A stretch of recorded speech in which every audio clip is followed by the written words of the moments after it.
Може? Благодарам, председателе.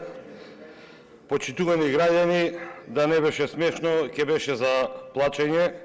Се јави Оливер Спасовски, навистина се јави човекот, најкорумпираниот и најкриминогениот министер за внатрешни работи во историјата на Македонија. Се јави човекот кој собствениот народ го остави заробен во државен притвор, притоа сакајки да направи проблем на техничката влада и министерот, тогашниот технички министер и идниот во владата, идната влада на ВМРО ДПМН Панче Тошковски. Навистина се јави човекот која продаваше, транспортираше и чуваше дрогата во Македонија.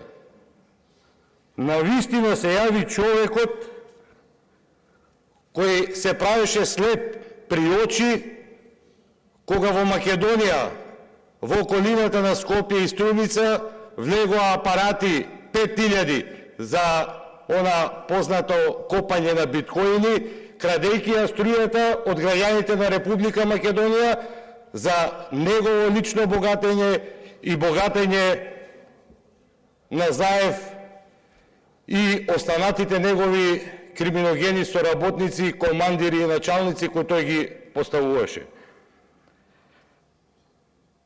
Се јави човекот кој во негово време од 2017 до 2023 година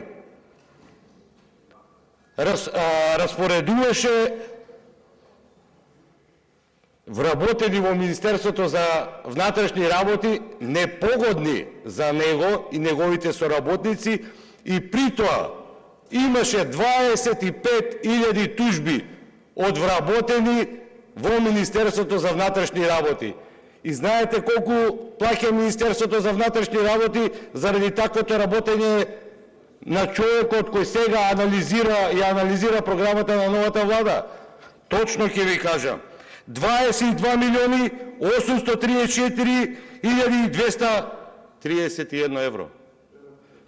Значи, господине Спасовски, за овие пари ќе се изградеа градинки и училишта. А заради вас, заради тоа што сакавте да вработувате ваши луѓе во Министерството за внатрешни работи, заради тоа што сакавте да ги вработите градоначалниците што изгубија, затоа не